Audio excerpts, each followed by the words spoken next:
Olá, esse vídeo eu gostaria de dedicar a um tema que é sobre a Bíblia, a ciência e a prova bíblica que a Terra é redonda.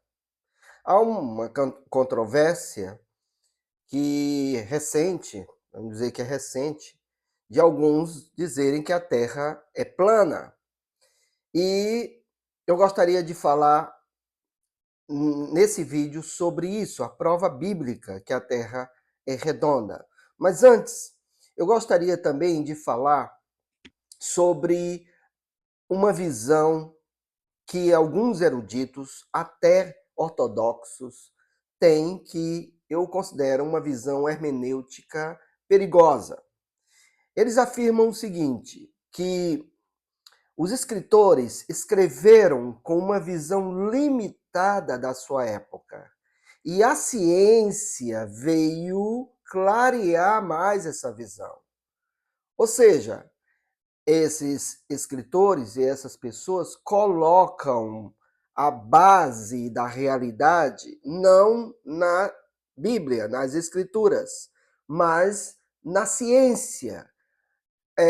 Isso vem exatamente de uma dicotomia que alguns afirmam e dizem, olha, isso é religião, não é ciência. Faz uma dicotomia entre ciência e a Bíblia, entre fé e razão.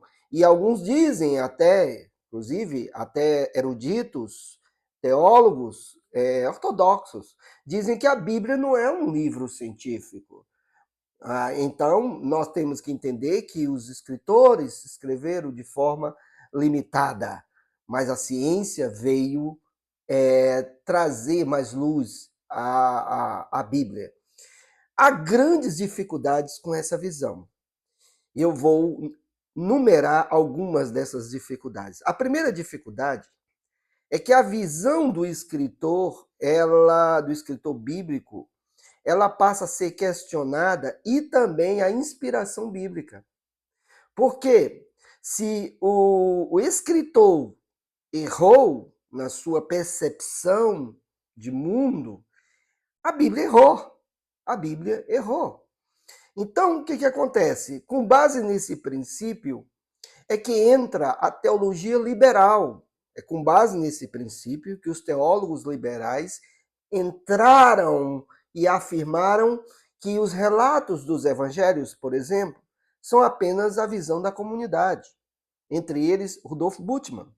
Ele dizia que a visão dos escritores do Novo Testamento, dos evangelhos, era uma visão limitada, mas a ciência e vamos dizer, com a revolução pós-moderna e moderna, veio clarear essa visão dos escritores e que ele chamou de mito, ou seja, os escritores dos evangelhos falaram em forma de mito, porque eles diziam que os escritores escreveram com uma visão limitada, uma percepção limitada, mas a ciência veio clarear.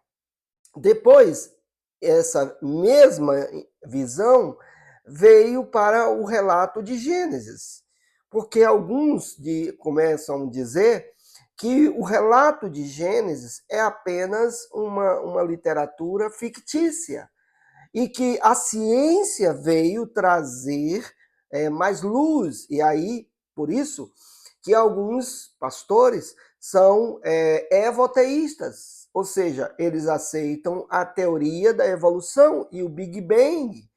Da mesma forma, outros aceitam a teoria do Big Bang, juntamente tentando acoplá-la nas escrituras, no livro de Gênesis, afirmando que os dias da criação não eram de 24 horas, dizendo que há um intervalo entre Gênesis verso 1 e verso 2 ali, que é um espaço de tempo e que é um período da criação, e que Deus simplesmente organizou a evolução. Assim dizem esses teólogos, né?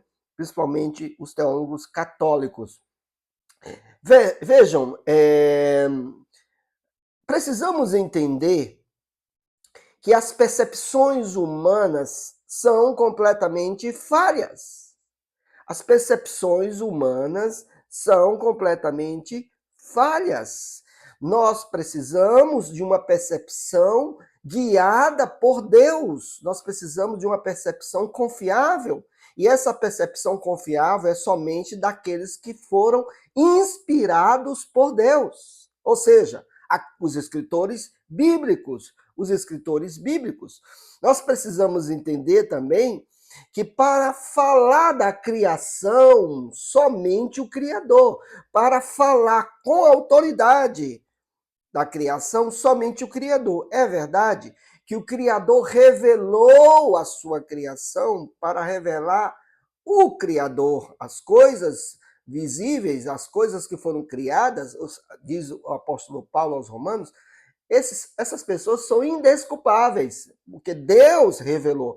Mas, acerca de alguns assuntos que nós precisamos entender, somente Deus tem autoridade para revelar sobre a sua criação. Por exemplo, o início de tudo, só Deus pode revelar isso, porque a percepção humana é muito falha. Nós vemos isso por várias vezes a ciência errar, vários artigos científicos também serem falhos e até fraudados.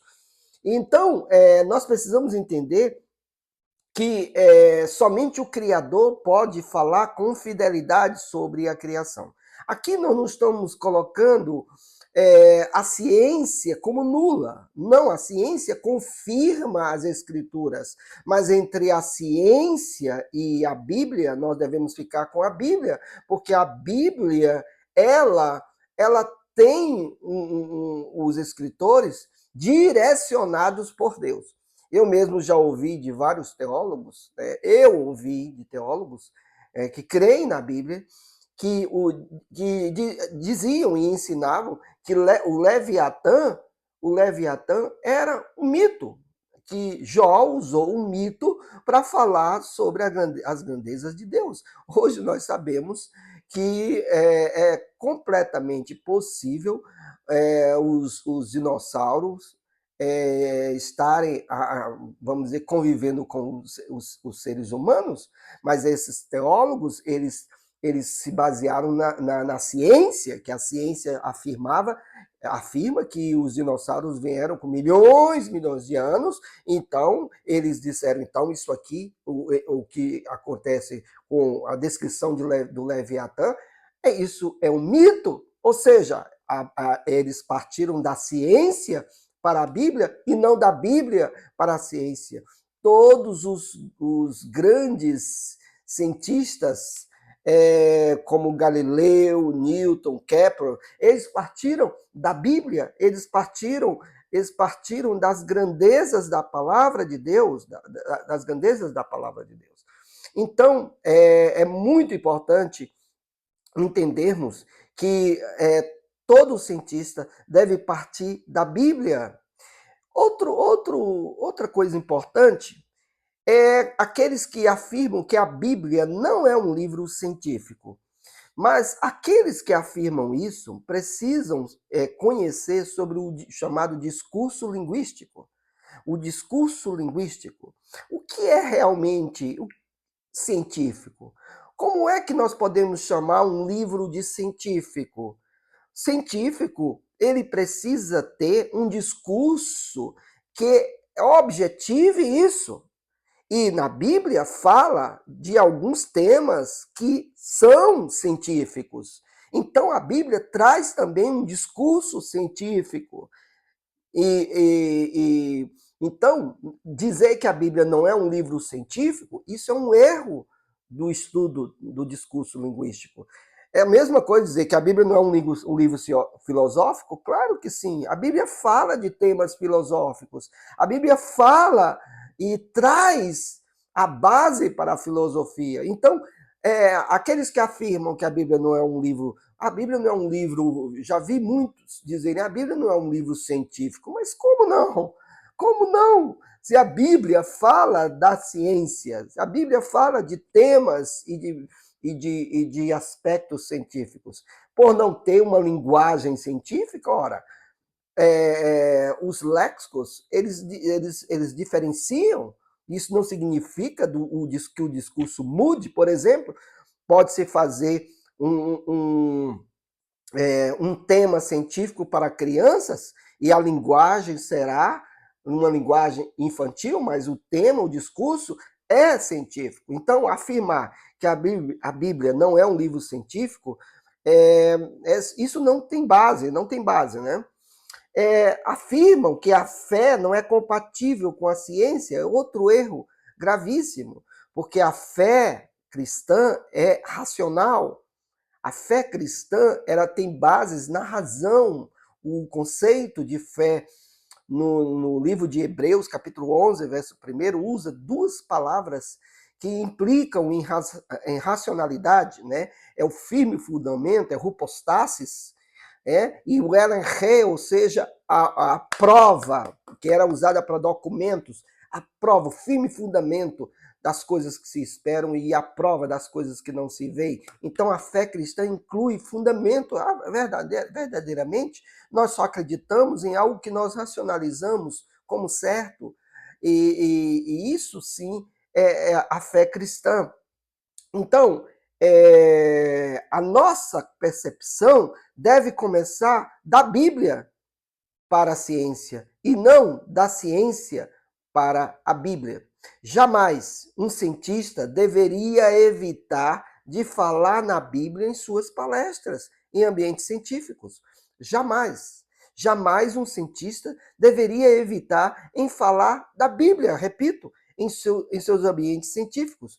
Porque quando se fala da Bíblia somente na igreja, automaticamente está se fazendo uma dicotomia, como se os assuntos científicos, a Bíblia não tem autoridade, mas sobre a realidade, o que nós temos da realidade, somente a Bíblia traz esse fundamento. O Dr. Jason Lyron, no seu livro A Prova Definitiva da Criação, ele que é PhD em astrofísica, e ele fala algo muito interessante na página 60. Ele diz: a ciência requer, de fato, a estrutura da criação bíblica para ser possível. Assim, a evolução acaba se revelando mais uma anticiência do que ciência. Ele está tentando mostrar sobre a uniformidade da ciência, que somente a Bíblia traz base para isso. Somente a Bíblia traz a base para a uniformidade da ciência. Portanto, jamais nós deveríamos fugir das Escrituras. Ao contrário, o apóstolo Paulo diz que nós devemos, as armas da nossa milícia não são carnais, mas são poderosas em Deus para destruir sofismas, falácias humanas, falácias de cientistas, levando cativo todo pensamento à obediência de Cristo. Então nós temos as armas da nossa milícia que são poderosas em Deus, que é a palavra de Deus, que é o fundamento último. É o fundamento último. Então, eu gostaria agora de falar sobre a base bíblica da Terra redonda. Vejam, a base, primeiramente, está na Bíblia. A ciência pode confirmar isso. Tanto que existem pessoas que não aceitam argumentos da ciência. Mas a Bíblia é o fundamento último. O fundamento último. Então, primeiramente, para falar da base bíblica da Terra redonda e esférica, nós vamos para Isaías, capítulo 40, verso 22, que é o texto clássico que fala sobre isso, que diz o seguinte: ele é o que está sentado sobre a redondeza da terra, cujos moradores são como gafanhotos. É ele que estende os céus como cortina e os desenrola como tenda para neles habitar. Ora, vejam que o texto da atualizada diz: ele está assentado sobre a redondeza da terra.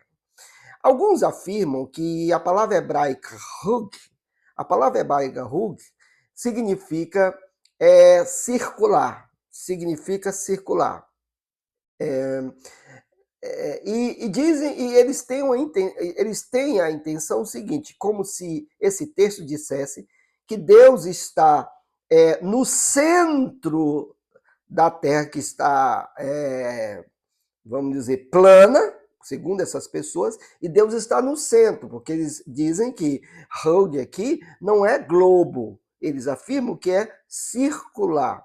Então, vamos ver realmente se tem cabimento essa interpretação daqueles que usam esse texto também para dizer que a Terra é plana.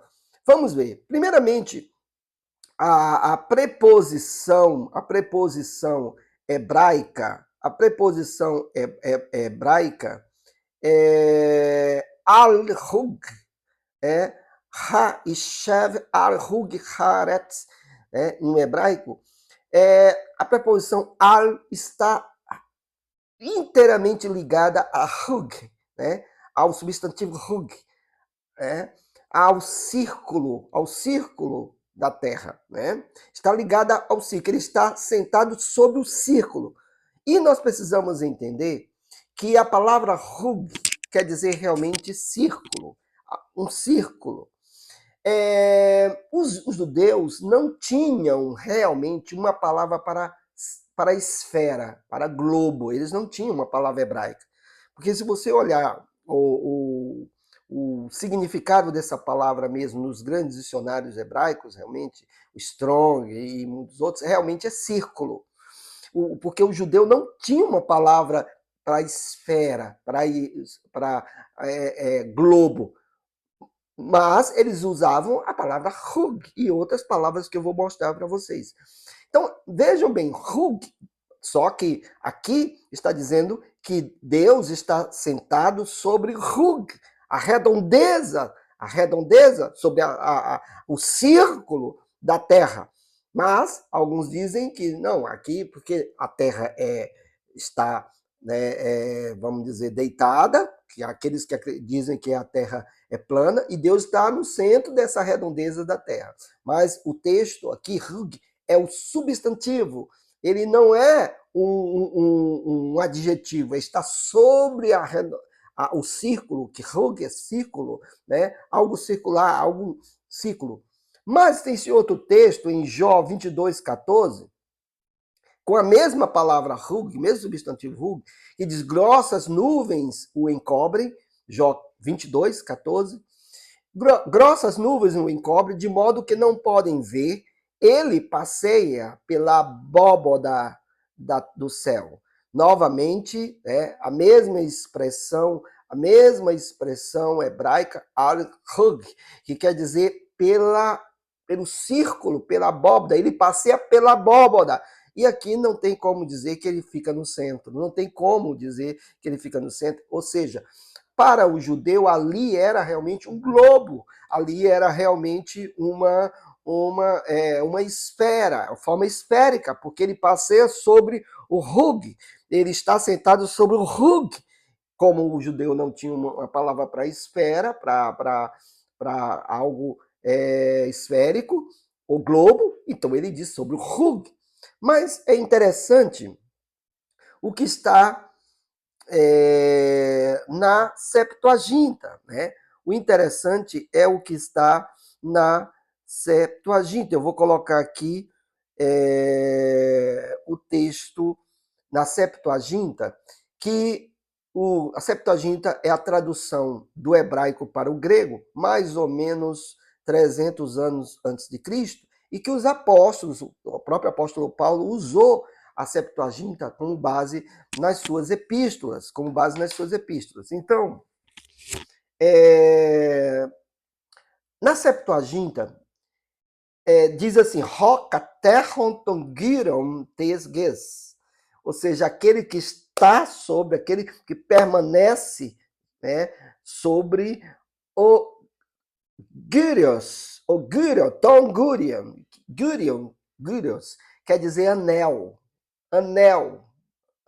Gyrios quer dizer anel, e o anel é algo que é circular e não tem nada no centro, ou seja, os rabinos entenderam que o Senhor estava no Isaías 40:22, e na Septuaginta, o Senhor estava sobre o gyros, sobre o anel, não no centro, porque não teria nada nesse anel. Então, como eles não tinham uma palavra para esférico, para globo, o Senhor estava sobre o gyros, sobre o anel. Então, o sentido aqui é um globo, o sentido aqui é exatamente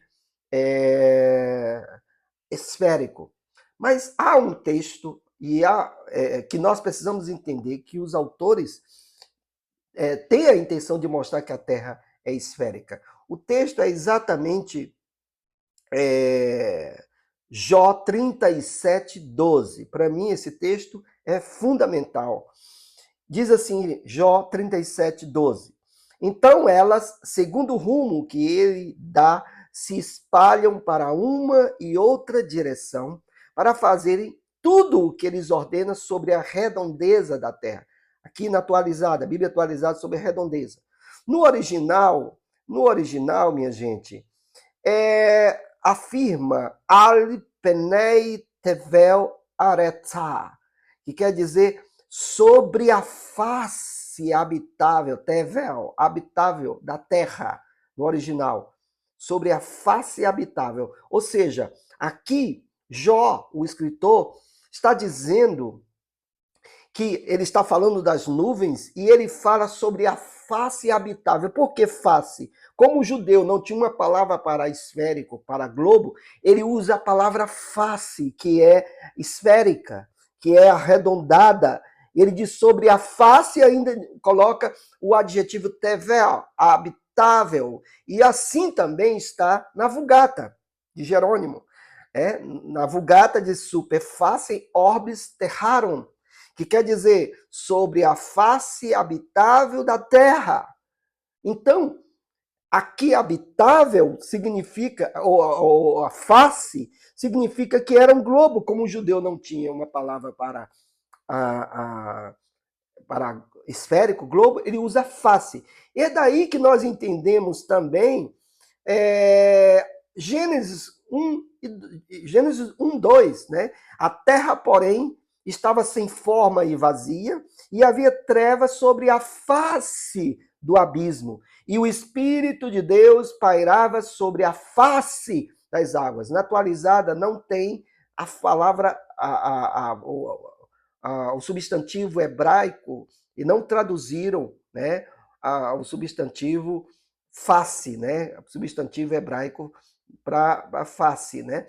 Mas tem sim, tem no original tem, não tem na atualizada, em outras traduções tem, mas no hebraico tem al pané, né? Sobre a face das águas. Então, aqui, por que sobre a face das águas? Sobre a redondeza, sobre o globo. Então, a Bíblia deixa claro que a Bíblia deixa claro que a Terra é redonda. A Terra é redonda. Né? A ciência confirma, pode confirmar, mas a Bíblia já deixa claro que a Terra é redonda. E, claro que existem algumas expressões que são figuras de linguagem. Por exemplo, os quatro cantos da terra, os anjos recolherá dos quatro cantos da terra, está falando uma figura de linguagem, né? Por exemplo, quando nós falamos assim, olha, eu vou procurar essa pessoa em todo canto. É claro que isso é uma figura de linguagem. Figura de linguagem é super natural que se use, né? Que se use e nas linguagens. Isso não tira, né, as declarações textuais de Jó, né, as declarações textuais do profeta Isaías e também do livro de Gênesis, que o Espírito de Deus pairava sobre a face das águas, sobre a face, ou seja, a redondeza da face, e que a Bíblia atualizada traduziu muito bem, né, lá em Jó 37:12. Portanto, a Bíblia deixa claro que a Terra é redonda. Tá? Deus abençoe e até mais.